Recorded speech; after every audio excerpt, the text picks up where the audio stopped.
This video falls under fair use. Fair use allows commentary, criticism, and reactions. Jim Jones said on the Fat Joe podcast that he sees himself on the same level as Nas when it comes to growth and longevity in hip-hop. A lot of people have been saying that it was a bold statement, and I agree. Jim Jones don't have the same longevity as Nas. There's levels to this. People look at Nas and say he's the greatest rapper alive. Jim Jones has never been the main man. When people talk about Jim Jones, it's usually because he's mentioned in some dipset drama. Just because of the kid's age, of the generation. And that's kind of what Jim was speaking to. Like, yo, I grew up, Jim was himself, he was saying he grew up on Nas, 93. This kid probably don't have an idea who Nas is. So he grew up on Jim. And I just think these conversations keep happening where it's pitting one generation against the next generation over not appreciating each other. Well, that's go ahead. Let's hear it. I think it's one thing when you're having a conversation with a 23-year-old, which, hey, nothing wrong with anything a 23-year-old say. They're 23. I think it changes once you get in your peer group or around some elders, which is the conversation I was looking for from Fat Joe and Jadakiss. And they tried to course correct him, but he didn't want to hear that.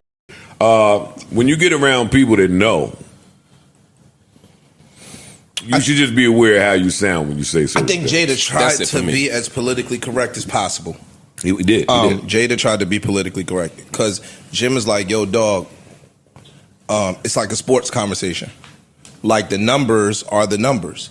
So if you're saying that this person is amazing as an MC, but my accolades say something different, I got way more chart topping. And Jada was like, yeah, that's one metric. But in New York City with rappers, we don't necessarily go by that. We going by the that we know get busy.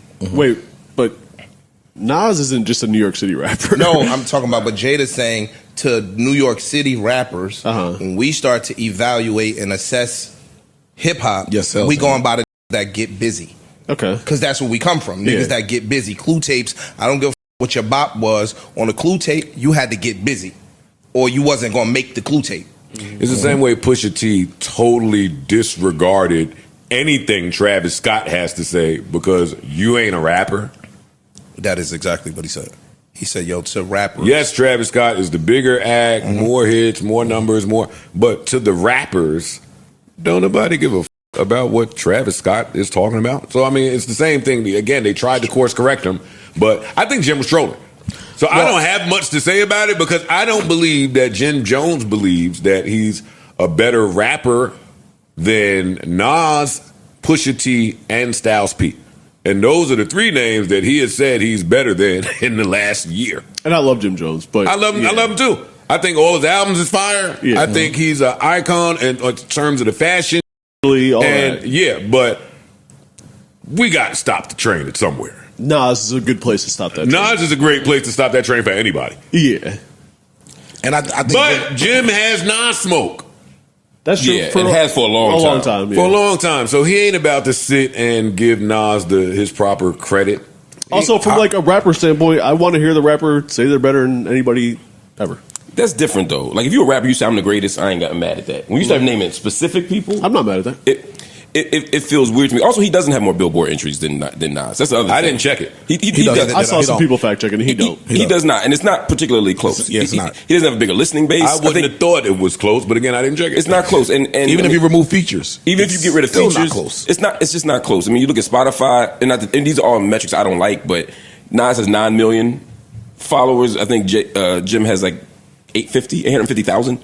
I mean, the traditional metric, you look at Grammys, you look at street. I mean, I love Jim Jones. I love every album Jim Jones ever made, just like you just said. But I don't think they're on the same planet. I don't think that they should be debating that. See, and that's why it's smart for Jim to insert himself in these conversations. Yeah, well, that's kind of what he was hitting at. He said his latest, and he set it up here with us.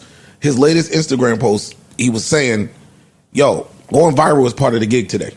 Yeah. So basically, and he's like, "I understand today's game. So yeah, I'm gonna get up here. I'm gonna say whatever, I'm gonna go viral Yeah. and make business off of it. It's the same he told us. I gotta play that game now. But we also gotta, to me, we also gotta respect the culture and respect the history. I mean, I don't love that move. If you were to say I'm gonna go, whatever, every rapper has a right to say that. But when it becomes again about an individual rapper, to me, who is on the Mount Rushmore, or at least in everybody's Mount Rushmore conversation, I just don't like it. It just doesn't sit well with me. You know what I mean? Again, 23-year-old is one thing. You don't know no better. But grown ass men shouldn't be talking about Jim Jones and Nas in the same conversation. Recently, rapper Jim Jones stirred conversation in the hip-hop world by comparing himself to legendary Queensbridge lyricist Nas. He went on the Fat Joe podcast and claimed he's at the same level as Nas. Jim Jones is known for his gritty Harlem roots and tenure with Dipset. Jim Jones made the claim in a recent interview, suggesting that his growth, longevity, and ability to stay relevant mirror what Nas has achieved over the decades. While Nas is often praised for his classic debut Illmatic and his poetic, introspective style, Jones highlighted that he, too, has evolved as an artist from the raw street anthems of On My Way to Church to more refined and consistent projects like El Capo. Jones emphasized that his career didn't start off with critical acclaim but has steadily built momentum over the years, with many fans and critics acknowledging his recent projects as some of his best work. He argued that like Nas, he's aging well in hip-hop, getting sharper lyrically and more focused with each release. The comparison sparked debate online, some praising Jones for his work ethic and artistic progression, others calling it a stretch when measured against Nas's cultural and lyrical impact. Still, Jim Jones' statement reflects a deeper point about how hip-hop is evolving. Artists no longer fade with age, they redefine their legacy. While he may not have Nas's accolades, Jim Jones is clearly staking his claim as one of the genre's most resilient and enduring voices. So let me know what you think about this. Make sure to subscribe, leave a comment, and like this video, and I'll see you in the next video.